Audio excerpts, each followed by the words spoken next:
에베소서의 오늘은 아홉 번째 말씀이 되겠습니다. 빛의 자녀로 살아가라.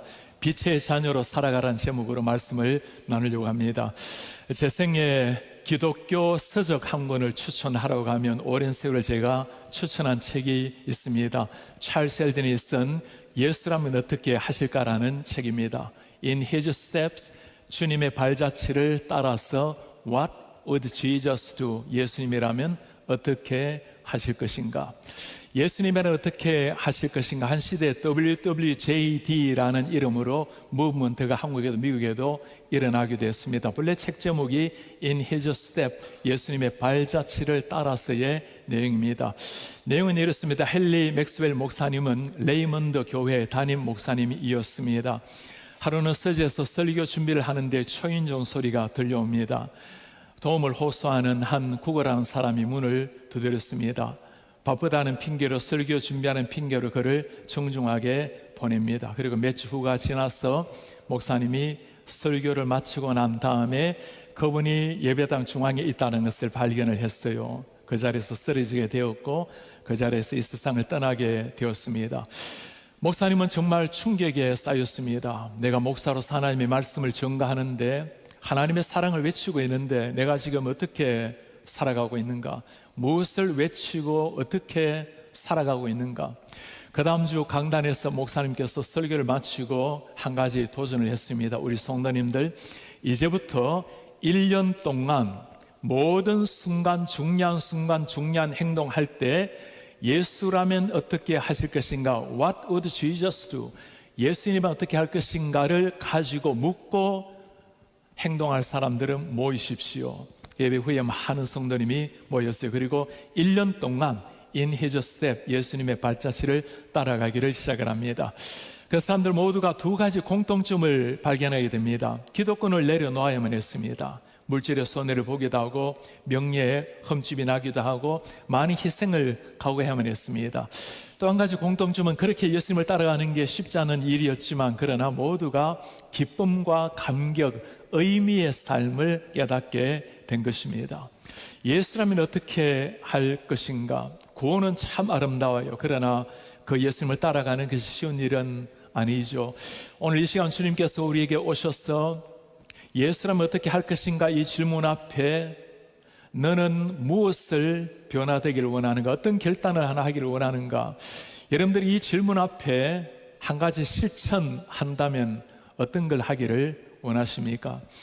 대학교 1학년 때 제가 예수님을 만났을 때 정말 그 젊은 날 20대 주님을 만난 그 감격으로 주님을 위해서 제 삶을 불태우려는 시기가 있었습니다.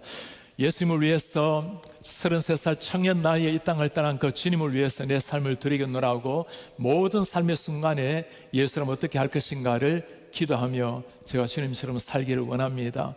그렇게 간절히 기도할 때가 있었어요. 그러나 얼마 가지 않아서 제가 도저히 그 기도를 할 수 없다는 것을 깨닫게 되었습니다. 나 같은 허물진 죄인이 그렇게 살아가기에는 너무나 연약하고 감당할 수 없다는 것을 깨달았기 때문입니다. 그런데 오늘 사도 바울은 우리에게 정말 놀라운 명령을 하고 있습니다.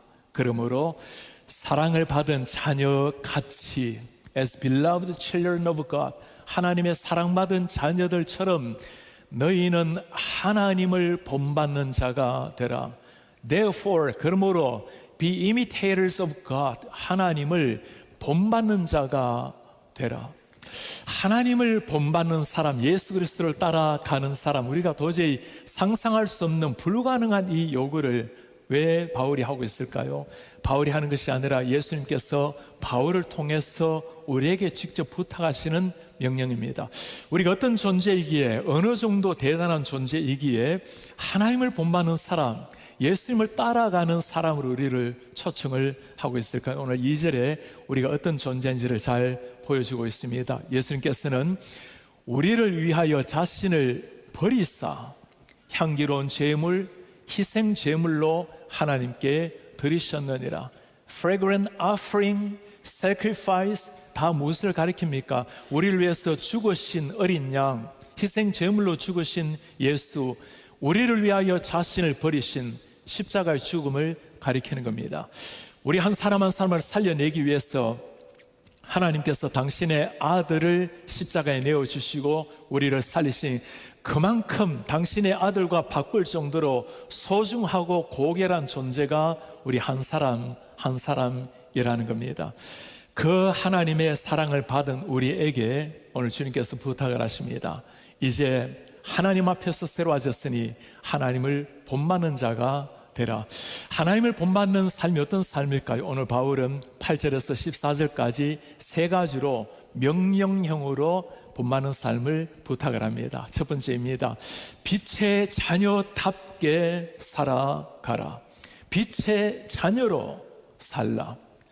유대인들은 빛이라는 말을 들으면 언제나 자기 자신들만이 빛이라고 생각을 해왔습니다.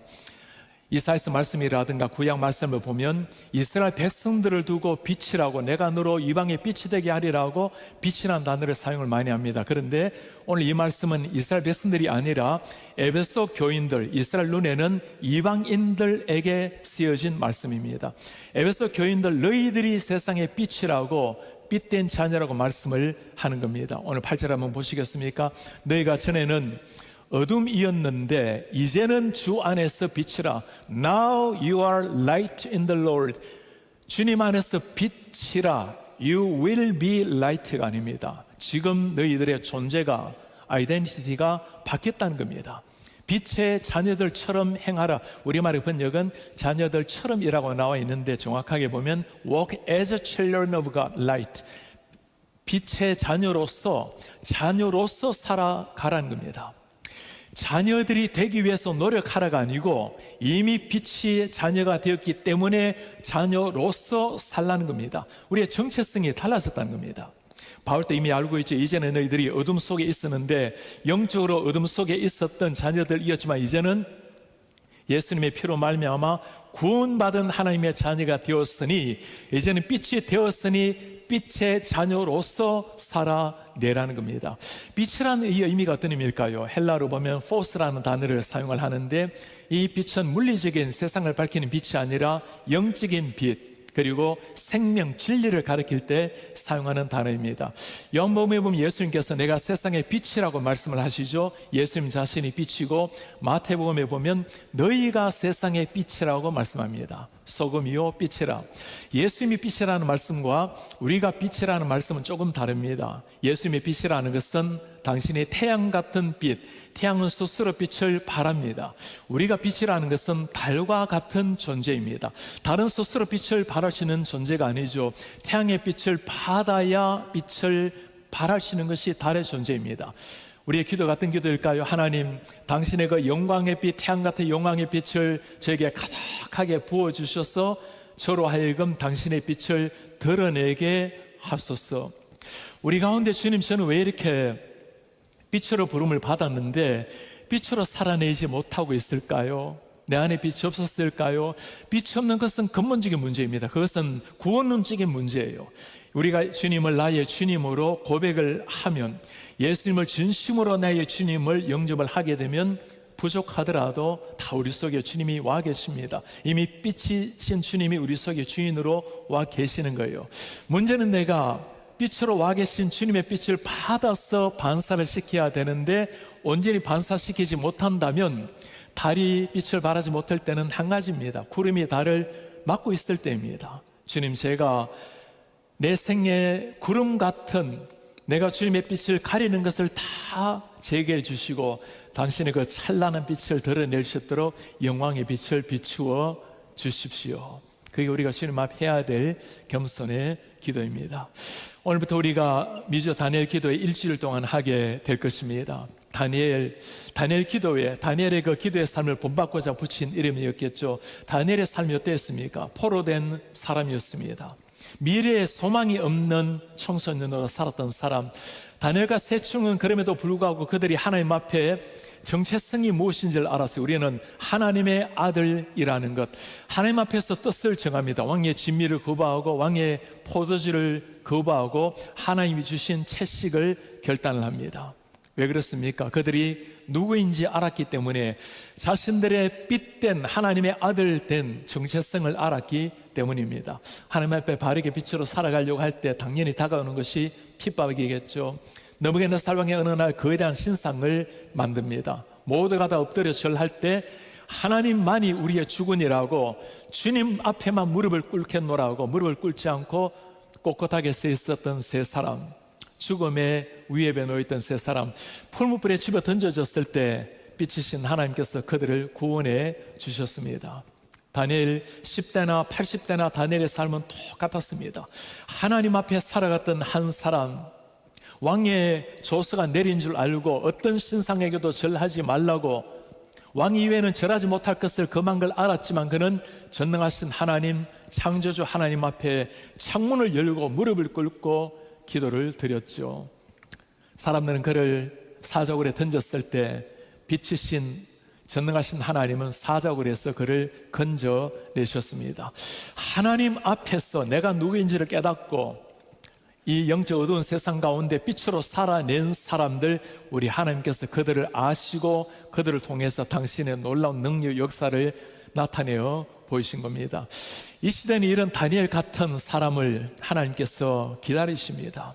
하나님 자녀로 살아가는 것 자체가 쉽지 않은 시대, 그리스도인의 이름을 가지고 드러내며 살아가는 것 자체가 핍박을 각오해야 될 이런 시대에 시대를 탓하지 아니하고 하나님의 아들, 딸로서 당당하게 우리의 정체성을 따라서 살아가는 사람들, 우리 하나님이 기다리시는 사람입니다.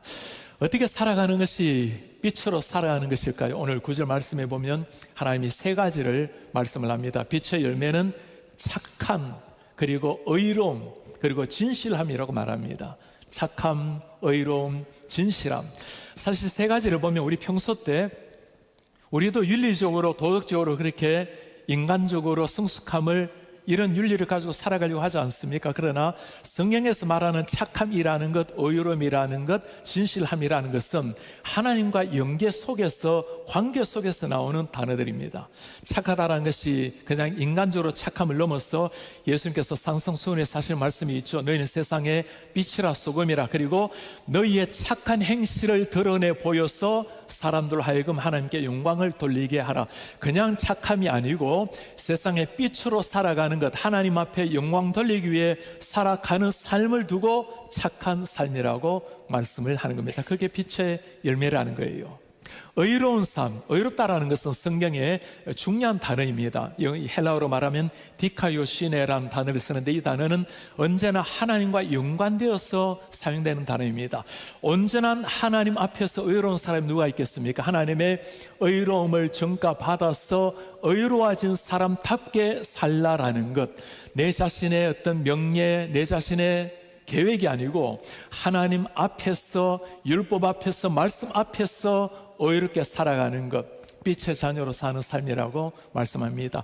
진실한 삶, 세상에서도 진실함을 추구하고 있지만 이 본래 원어는 알레테이아라는 단어예요. 이 알레테이아 단어의 본뜻은 진리입니다. 하나님의 말씀, 진리. 그러니 진실하게 사는 것은 나름대로 정직한 삶이 넘어서 하나님의 말씀과 진리 앞에서 살아가려고 애쓰는 사람, 하나님 앞에서 영광을 위하여, 말씀 앞에서 의롭게 하나님과의 관계 속에서 진실하게 살아내려고 하는 사람, 빛의 열매라고 말씀을 합니다. 우리에게는 책으로 참 잘 알려진 안수현 그 청년 바보 의사라는 책이 있죠. 한 시대 우리 한국의 참 젊은이들 가슴 속에 뜨거운 열풍을 얘기했던 책입니다. 그 청년 바보 의사, 정말 그는 바보 의사 같은 심정으로 살아내었습니다. 의사로서 누릴 수 있는 모든 것들을 다 내려놓고 하나님 자녀로서 빛으로 사는 것이 무엇인가, 환자들 어려웠을 때 병원비를 대신 내어주기도 하고, 홀로 사는 환자를 알았을 때는 신방을 하기도 하고, 그리고 늘 손에는 신앙 서적 그리고 찬양 테이프를 들고 다니면서 환자들 그리고 환자 가족들에게 주면서 전도를 하곤 했습니다. 때로는 불치의 병, 참 남몰래 한밤중에 일어나서 눈물 흘리는 사람들 조용히 찾아가서 말동무가 되어주고 그들 곁에서 무릎을 꿇고 기도하며 위로했던 한 젊은 청년 의사였습니다. 너무나 안타깝게도 33살에 급성 유행성 출혈병에 걸리게 되어서 이 땅을 떠나게 되었어요. 참 놀라운 것은 그의 장례식에 4,000명이 넘는 많은 사람이 조문객으로 온 겁니다. 환자들, 환자 가족들, 그리고 병원에 매점의 아주머니, 구두를 닦는 사람, 청소하는 사람, 그의 이름을 기억하는 많은 사람이 그의 마지막 걸음을 하나님 앞에 올려드렸어요. 육신의 병을 치료하기 전에 하나님의 빛으로, 하나님의 아들로 살아내었던 한 사람, 착하게, 의롭게, 진실하게 살아낸 한 사람, 삶으로 주님의 영광을 드러낸 사람이었습니다. 착하고 의롭고 진실함, 이 말씀을 가만히 묵상하다 보면 여러분 보이는 분이 계십니까? 우리 예수님의 모습 아니겠어요? 그렇게 살아가는 것 자체가 예수 그리스도를 따라가는 삶이라는 의미입니다. 오늘 주님을 닮아가는 사람, 하나님을 닮아가는 사람, 첫 번째 부탁입니다. 빛으로 살라, 빛의 자녀로 살라. 두 번째 부탁입니다. 주님의 기쁨이 무엇인지를 분별하라. 주님이 기뻐하시는 일이 무엇인지를 가만히 살펴서 분별하라. 주님의 기쁨을 찾으라. 세상의 이치와는 전혀 다른 것을 가르치고 있습니다. 사람들은 누구나가 자신의 행복, 자신을 만족시켜 줄 만한 것들, 자신의 기분을 상쾌하게 해줄 것을 찾아가기 마련인데, 바울은 지금 전혀 다른 것을 이야기하고 있습니다. 하나님의 기쁨이 무엇인지를 찾기 위해서 노력을 하라. 자기중심의 삶이 아니라 하나님 중심, 자신의 행복이 아니라 하나님의 영광을 위한 새로워진 인생을 말을 하고 있는 겁니다. 10절 말씀 한번 눈여겨보시겠습니까? 주님을 기쁘시게 할 것이 무엇인지 시험하여 보라. 우리말에는 시험하여 보라라고 번역을 했는데 영어로 보면 try to discern, 분별하도록 노력하라는 겁니다. What is pleasing to the Lord? 우리 주님을 기쁘시게 하는 것이 무엇인지 discern, 분별하기 위해서 노력하라. 이 discern 하는 건 좀 이따 우리 한번 다루도록 하고요. 주님을 기쁘시게 할 것이 무엇인지를 살펴보라. 예수를 믿기 전과 이후의 극명한 차이가 바로 여기에 있습니다. 주님을 몰랐을 때, 어둠 속에 있었을 때는 그때도 기쁨을 나름대로 추구해요. 그때의 기쁨은 내 자신이 주인입니다. 나의 기쁨, 나의 행복, 나를 만족시켜 줄 만한 상대적인 가치를 따라서 살아가는 많은 사람들, 이들의 삶에 우리 주님이 오신 겁니다. 하나님의 빛으로 하나님의 아들, 딸이 되었을 때는 우리 가치관에, 세계관에 혁명이 일어나는 겁니다. 이제는 나의 행복이 아니라 하나님을 기쁘시게 할 만한 것이 무엇인지를 찾아가는 사람. 바울이 이렇게 말하는 것 정말 여러분 놀랍지 않습니까? 바울이 누굽니까? 세계에서 모든 걸 다 누렸던 사람, 인정과 존경을 한 몸에 받았던 사람, 율법 앞에서도 흠이 하나 없었던 완벽하게 살아내었던 사람입니다. 그 바울이 어떻게 이렇게 말을 할 수 있을까요? 바울의 인생에 정말 기적 같은 일이 일어난 겁니다. 예수 그리스도를 만난 거예요. 주님을 만나고 나니까 세상을 바라보는, 인생을 바라보는 눈에 혁명이 일어난 겁니다. 내가 예수 그리스도를 만나고 나니 십자가와 예수 그리스도 이외에는 모든 것을 배설물로 여기노라. 예수 그리스도 십자가 이외에는 아무것도 알지 않기로 작정을 해놓으라. 주님을 아는 것이 너무너무 고상한 지식이기에 세상 모든 것을 버리고 주님을 따랐던 바울, 그렇게 살 필요는 없지 않나요? 하나님 믿는 것도 중요하고 구원받는 것도 중요하지만 이 세상도 아름다운 세상, 주님이 주신 세상인데 주님 잘 믿고 구원의 은혜를 누리고 세상에서도 나름대로 누리면서 살면 안 된단 말입니까? 바울이 무엇을 얘기하려고 할까요? 정말 예수님을 만나게 되면 인생에 혁명이 일어나는 겁니다. 죽은 자가 살아났을 때, 죽었던 나를 살려내신 그 주님을 눈을 뜨고 바라보게 되었을 때 아무리 세상에 화려한 것들이 많다 할지라도 태양 앞에 호롱불이 지나지 않다는 것을 깨닫게 된 겁니다. 오늘 하나님의 뜻이 무엇인지 그 기쁘신 뜻을 위하여 분별하며 살라. 누구에게 하는 말이죠? 1세기 에베소 성도들입니다. 여러분, 그들이 어떤 삶이었습니까? 예수 믿는 것 때문에 잡혀가서 핍박당하고 고난당하고 심지어 숭계 제물로 죽었던 사람들, 이런 사람들에게 고상하게 하나님이 기뻐하시는 뜻을 추구하고 의미 있는 삶을 추구하고, 여러분 그럴 만한 여유가 없는 사람들 아닙니까? 언제 잡혀가 죽을지 모르는 생존이 중요한 사람들, 그 사람들에게 바울이 하는 말이에요. 그게 아니라고, 그렇게 사는 게 아니라고, 우리 인생의 진정한 목적은, 의미는 우리의 창조주 하나님이 정말 기뻐하시는 것, 그것 찾아서 그것 이루어 드리는 거라고. 핍박이 있는 걸 왜 모르겠습니까? 바울 자신이 감옥을 몇 번이나 왔다 갔다 한 사람 아니에요. 감옥으로 말미암아 우리의 삶이 달라질 것이 아니라 하나님 안에서 주님이 기뻐하실 일을 위해서 달려가라고. 그때야말로 우리도 가장 기쁘고 우리에게도 보람 있는 삶이라고, 그것이 지금 바울이 이야기를 하는 겁니다. 오늘 하나님을 본받아 살아가는 삶, 그리스도를 본받아 사는 삶 말씀을 묵상하면서 이 말씀을 떠올리다 보면 한 권의 책이 우리에게도 떠올리죠. 토마스 아킨피스가 쓴 그리스도를 본받아라는 책입니다. 제가 다시금 책을 펼쳐보면서 정말 가슴에 깊이 다가오는 구절을 만나게 되었어요. 오 주님, 주님께서는 어느 길이 더 나은지 아시나이다. O Lord, Thou knowest what is the better way. 이 일이든 저 일이든 주의 뜻대로 이루소서. Let this or that be done as thou shalt please. 주님이 기뻐하시는 대로 이루소서. 주께서 원하시는 것을 주시고 원하시는 만큼 주시며 원하시는 때에 주소서. 와, 정말 여러분, 우리 이런 기도 해야 되지 않을까요? 주님, 제가 원하는 게 이것입니다. 원하는 만큼 주시고 이때 주십시오가 아니에요. 주님이 원하시는 것, 주님, 그게 제 기쁨입니다. 주님이 원하시는 만큼, 그리고 주님의 때에 제게 베풀어 주십시오. 왜냐하면 그것이 가장 선하다는 것을 제가 알기 때문입니다. 주님께서 아시는 대로, 주께서 가장 기뻐하시는 대로, 그리고 주의 영광을 위하여 For thy honor, 주님의 영광을 위해서 deal with me, 주님 내게 행하소서. 우리 생에 이런 기도를 여러분 언제 들어보셨나요? 하나님, 제 소원, 제 마음 다 좋지만 하나님의 때, 하나님이 원하시는 것, 하나님의 방법, 하나님의 뜻에 맞도록 제게 행해 주십시오.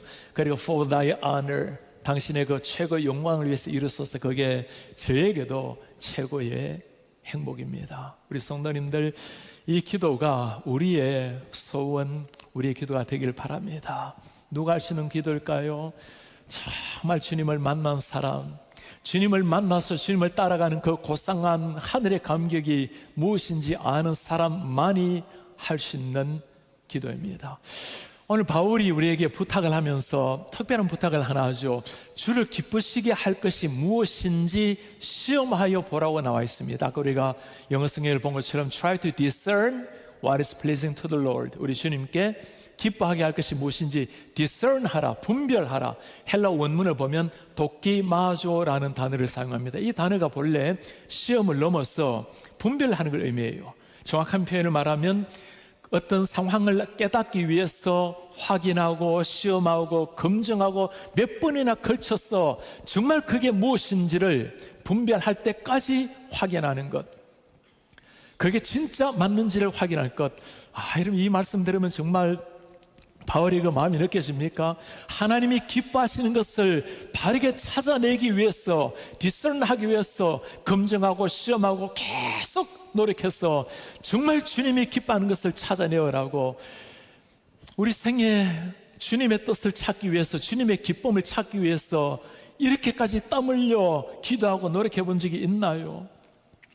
무엇인가를 위해서 달려가고 땀 흘리고 자녀들을 위해서, 나 자신을 위해서 그렇게 열심을 내지만 하나님의 기쁨이 무엇인지를 알기 위해서 그렇게 간곡하게 주님 앞에 도끼마저 찾아내기 위해서, 분별하기 위해서 노력을 해본 적이 있나요? 주님의 뜻, 주님의 기쁨이 무엇인지를 분별하라. 이 말씀 들으면 정말 신앙생활하면서 정신이 번쩍 들지 않습니까? 우리의 최선이 열심히 아무리 아름답다 할지라도 주님이 원하시는 방향으로의 최선이라야 돼요. 신앙생활이라는 것은 내가 원하는 대로 최선을 다하는 것이 아니고 하나님이 원하시는 방향을 따라서 최선을 다하는 겁니다. 방향이 달라지면 목적지가 달라지는 겁니다. 왜 이렇게 하나님의 기쁨을 추구하라고 말씀하고 있을까요? 하나님을 영화롭게 하는 그 순간이 우리에게도 가장 기쁨이 되기 때문인 겁니다. 사랑하는 자가 기뻐할 때, 사랑하는 자녀들에게 기쁨을 줄 때 그 부모님의 그 기쁨이 있잖아요. 하나님, 우리가 그토록 사모하고 좋아하는 하나님이 영광의 낯빛, 그 웃는 미소를 바라볼 때 그게 우리에게 최고의 기쁨이 되는 삶. 그러니 하나님의 기쁜 뜻을 찾아서 그 기쁜 뜻을 순종하며 나아가라. 하나님을 참으로 사랑하는 사람에게는 심플한 질문 하나밖에 없습니다. 어떻게 하면 하나님이 정말 기뻐하실까? 하나님이 어떻게 하면 얼굴에 나를 바라보시고 만면에 자랑스러운 미소를 짓게 하실까? 분별되면 무작정 나아가는 겁니다. 어제는 토요 새벽 예배를 마치고 난 다음에 우리 한 젊은 목사님 부부가 찾아왔어요. 제가 가르쳤던 총신대학원을 졸업을 했는데 제가 교사일을 마치고 난 다음에 직접 제자는 아니었지만 이제 잠시 대화를 위해서 찾아왔습니다. 어떻게 미래를 준비합니까? 했더니 3개월 후에 개척교회 준비를 하고 있대요. 그 젊은 부부가 이 요즘 어려운 시기에 교회 목회하기도 참 어려운 시기인데 동탄에 개척을 한다는 이야기를 듣고 제가 너무너무 마음에 울림이 있었어요. 그리고 어떻게 이 어려운 시기에 그냥 부목사님을 있다가 담임으로 갈 생각을 하지 않고 개척을 하려고 하냐고. 그때 그 목사님이 저에게 보내온 글귀가 있습니다. 개척교회가 이 시대 어렵다고 다들 피하는 길이지만 개척이야말로 사람과 환경이 아닌 하나님만을 의지할 수 있다고 생각하기에 두렵고 떨리지만 이 길을 행복하게 걸어갈 수 있을 것 같습니다. 제가 이 한마디에 얼마나 부끄러움을 느끼는지 모르겠어요. 개척이야말로 사람과 환경이 아닌 하나님만을 의지할 수 있다고 생각하기에 두렵고 떨리지만 이 길을 행복하게 걸어갈 수 있을 것 같습니다. 사모님은 목사님의 따님입니다. 어릴 때부터 목회가 얼마나 어렵다는 것을 눈으로 보아온 딸 아닙니까? 목회자의 아내가 되리라는 것은 생각하지도 못했는데 그 어려운 목회 중에서도 부모님이 너무나 행복하게 목회하는 것을 바라보고 목회자 아내가 되었어요. 개척이라는 것은 젊은 날 생각해 보지도 못했는데 하나님이 마음을 주셨으니 그 마음을 따라서 인도함을 받으며 기쁘게 나아가고 있다라는 고백. 사랑하는 여러분, 하나님을 참으로 기쁘시게 하는 것, 주님의 기쁨을 위해서 산다는 삶이 어떤 삶일까요? 내 생각과 다르다 하더라도 하나님이 원하시는 길이라고 생각이 들면 그 길을 향해서 묵묵하게 순종하며 나아가는 것. 한번 물어보시길 바랍니다. 우리 생에 정말 주님의 그 기쁜 뜻을 찾아내기 위해서 치열하게 주님 앞에 살아내본 적이 언제입니까? 정말 내 삶에 진정한 기쁨을 주는 것, 내 심장을 뛰게 만드는 것이 여러분 무엇입니까? 내 뜻을 추구하는 것, 최고의 행복을 추구하는 것, 아니면 하나님의 기쁨을 추구하는 것이 정말 우리의 심장을 뛰게 만드는 행복이 맞으십니까? 특별히 우리 자녀들을 양육하면서 가장 하나님을 영화롭게 하는 방향으로 아이를 키워내는 것, 그게 아이들에게도 최고의 미래를 열어주는 길이요, 그것이 최고의 자랑스러운 부모님을 만들어내는 길입니다. 오늘 하나님을 본받는 삶, 빛으로 살아내라는, 빛의 자녀로 살라는 말씀, 하나님의 기쁘신 뜻을 분별하라는 말씀, 세 번째 부탁입니다. 이제는 영적인 잠에서 깨어나 일어나라. 영적 잠에서 깨어나서 일어나라. 저는 이 말씀을 에베소 교인들에게 한다는 게 정말 믿겨지지가 않습니다. 이런 에베소 교인들이 어떤 사람입니까? 매일 예수 믿다가 잡혀가는 일이 있는, 감옥에 들어가는 이런 일이 있을 때 얼마나 깨어서 기도하지 않겠어요? 그들의 말씀으로 가르치는 사람들이 누굽니까? 12제자요, 또한 사도 바울 아닙니까? 주님을 목격한 사람, 주님을 만난 사람들이 전하는 이 복음으로 자라는 사람들인데 어떻게 영적인 잠을 잘 수가 있단 말입니까? 1세기의 기독교인들도 영적인 잠을 잤다면 오늘날 우리 가운데 영적인 잠을 자지 못할 사람이 누가 있겠어요? 아마 대부분이 이런 경험이 다 있겠죠. 우리에게 주님이 하시는 부탁입니다. 그러므로 주님 말씀하시기를, 잠자는 자여 깨어서, O sleeper, awake, 깨어났어, 죽은 자들 가운데서 일어나라. 그리스도께서 너에게 비추시리라. 잠자는 자여 일어났어, 깨어나라. 1세기 사람들에게도 이 말씀이 가슴에 새겨져야 된다면 우리 시간에 다 한번 깊이 자기 자신을 들여봐야 됩니다. 잠자는 영혼, 영적인 잠이라는 게 어떤 의미일까요? 나름대로 다 교회를 나오는 사람들입니다. 1세기 예배소 교인들이 다 교회를 다니는 사람들 아닙니까? 교회를 다닌다 하더라도, 나름대로 신앙생활을 한다 하더라도 예수님이 내 주인이 되지 못한 사람들, 내 모든 삶의 관심이 하나님이 아니라 다른 데에 관심이 더 가 있는 것, 영적인 잠이라고 할 수 있을 것입니다. 하나님이 나를 바라보시고 미소 짓고 있다면 제대로 살아가는 것일까요? 그러나 주님이 바라보시고 안타까운 눈을 하고 계신다면 어찌 우리는 나름대로 뭔가를 하고는 있지만 영적으로는 잠을 자고 있는지도 모를 일입니다. 성경에 보면 이런 깊은 영적인 잠을 자고 있는 한 사람이 나오죠. 아브라함의 손자 이삭의 아들 야곱입니다. 아버지를 속이고 형 에서를 속이고 장자권을 훔쳐서 도망갑니다. 고단했던 그 베델에서 주님이 찾아오셨어요. 야곱이 하나님과 약속을 합니다. 주님, 제가 가는 길에 지켜주시면 내가 이곳에서 하나님을 위해서 내 삶을 바치겠습니다. 하나님, 지난 20년 동안 야곱의 삶을 지켜주셨습니다. 많은 아이들을 가지게 했고 좋은 아내들을 가지게 했고 거부가 되게 했어요. 20년이 지나고 난 다음에 베델을 향해서 야곱이 길을 떠납니다. 그러나 그가 멈춘 곳은 베델이 아니라 세겜 땅이었어요. 삶이 달라졌습니다. 지금까지 늘 쫓기는 야곱으로 살았는데, 도망자의 신세로 살았는데, 세겜에서 사람들은 자식이 많은, 물질이 많은 야곱에게 찾아와서 친구가 되기를 원했고 존경했고 인정을 받고, 야곱은 서서히 세겜 땅에 뿌리를 내리기를 시작을 했어요. 그도 알았죠. 내가 가야 할 곳이 저 베델이라고, 하나님과 약속의 땅 베델이라는 것을 알았지만 내일 떠나야지, 다음 주에는 떠나야지, 내년에는 떠나야지 했던 세월이 10년이 지났어요. 아무런 문제가 없는 것처럼 보였습니다. 그러나 하나님이 바라보실 때 그는 깊은 영적인 잠을 자고 있었던 거예요. 딸 디나가 사람들을 보러 나갔다가 급탈을 당했어요. 야곱의 아이들이 어떻게 합니까? 그 세겜 땅 남자들을 할례를 받게 만들고 몰살을 시킵니다. 여러분, 이게 일반 세상사에서 일어나지 말아야 될 일이 야곱의 믿음의 명문가의 자녀들에게서 일어나고 있는 일이에요. 아버지가 영적인 잠을 자고 있으니까 자녀들까지도 다 영적인 잠을 자고 있는 이런 야곱에게 하나님 찾아오셨어요. 야곱아, 일어나라. 이제는 베델로 올라가라. 우리 오늘 주님께서 우리에게 말씀하는 분 계시지 않습니까? 이제는 일어나라. 잠에서 깨어나서 일어나라. 내 모든 관심이 하나님보다 세상에 가 있는 분이 계십니까? 주님이 부탁합니다. 이제는 깨어나서 일어나라. 육체의 건강 그렇게도 돌보고 있는데 영혼의 건강을 돌보지 않는 분이 계십니까? 컴퓨터 앞에서 몇 시간을 보내고 사람들과는 몇 시간 통화를 하는데 하나님의 말씀 앞에, 주님 앞에 무릎을 꿇릴 시간이 없다면 우리는 영적인 잠을 자고 있을지 몰라요. 신앙의 전성기를 이야기할 때 과거의 은혜 한순간을 떠올리지만 지금의 모습이 그렇지 않다면 어쩌면 주님이 말씀할지 모릅니다. 이제는 영적인 잠에서 깨어나라. 우리 자녀들의 영적인 상황에 대해서 무관심한 부모님이 있다면 우리 자녀들은 우리 부모님의 영적 바로미터입니다. 가장 자신의 영성을 보여주는 최고의 비결은 자녀들의 신앙을 보는 거예요. 이제 깨어나라고 주님이 말씀합니다. 깨우라고도 말씀을 해요. 우리를 바라보시는 하나님의 얼굴 표정이 어떨까요? 주님이 행복해 하신다면 잘 살고 있는 거예요.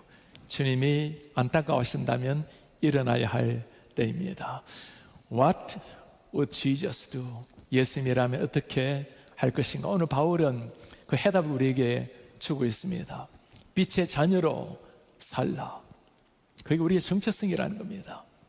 하나님의 기쁜 뜻을 찾아서 그것 기꺼이 이루어라. 그것이 우리에게도 기쁨의 의미 있는 삶이라는 거예요. 그리고 한 사람이라도 영적인 잠이 있다면 잠에서 깨어나라. 아무에게나 주는 명령이 아닙니다. 하나님의 백성에게만 주시는 하나님의 특권 같은 영광스러운 하나님의 명령입니다.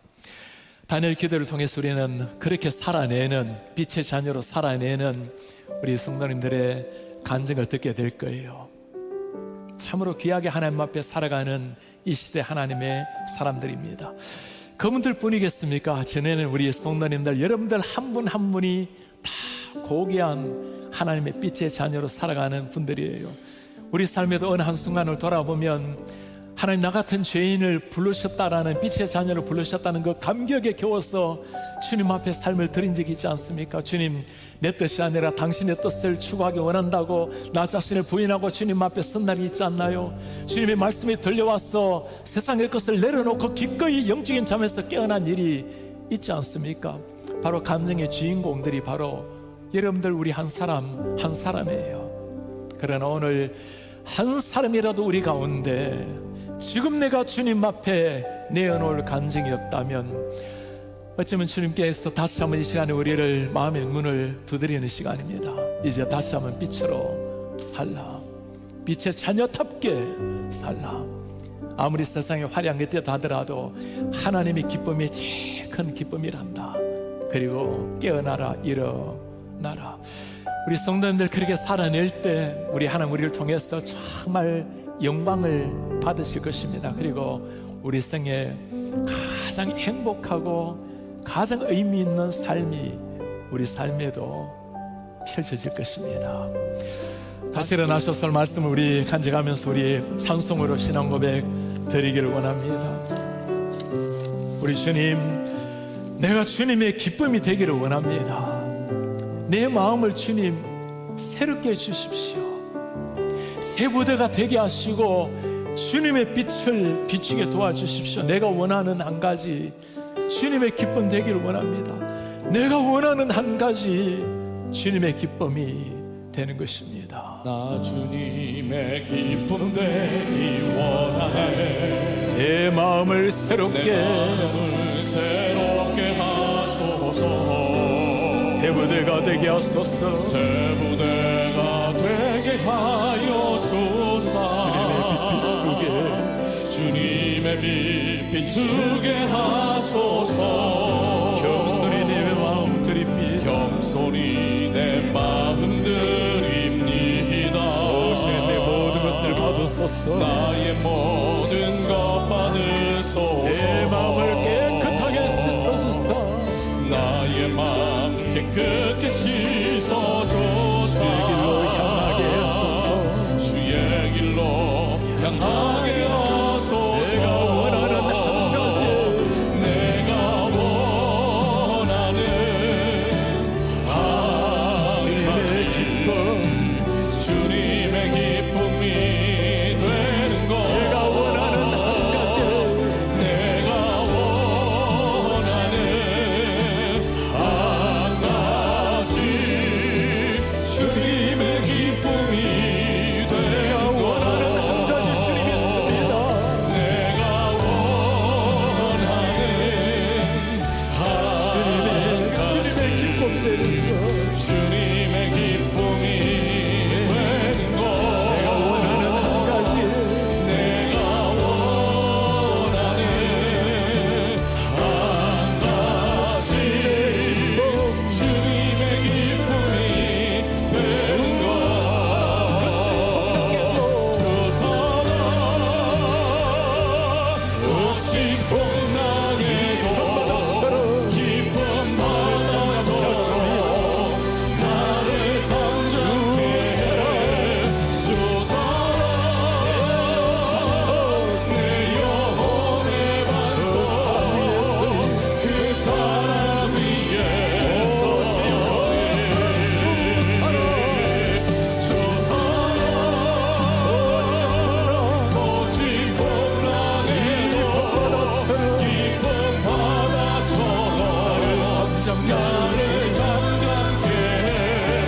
주 사랑 영원의 반석, 내 영혼의 반석, 그 사랑 위에 서리. 그 사랑 위에 서리. 상 위에 새겼습니다. 그 사랑 위에 서리.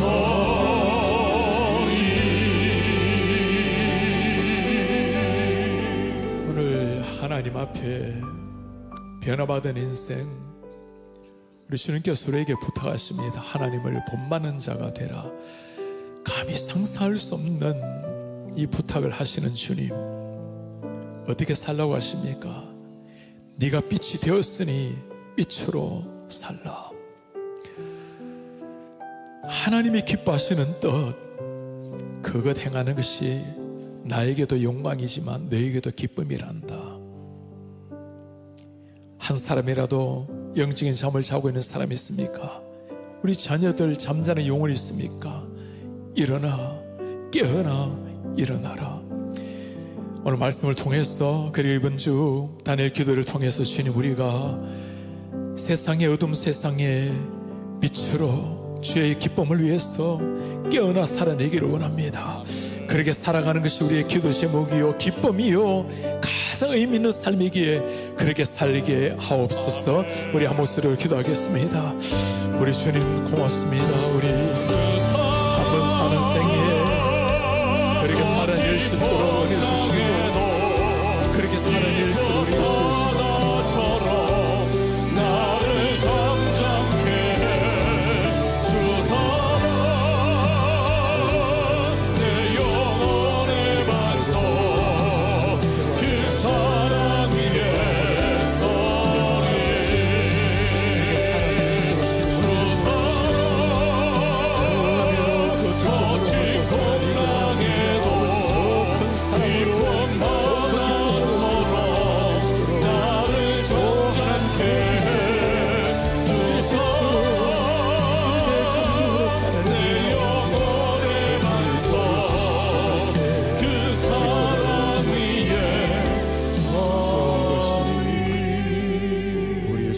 우리 아버지,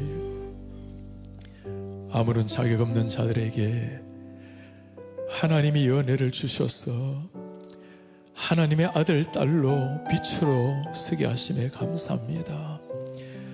주님, 주님의 얼굴, 영광스러운 기쁨, 주님이 행복해 하시는 것, 그것이 우리의 기쁨 되게 하시고 감격이 되게 하소서. 영적인 잠에 들어있는 사람 한 사람이 더 있습니까? 주님, 깨어나서 주님의 영광을 다시 구하기 원합니다.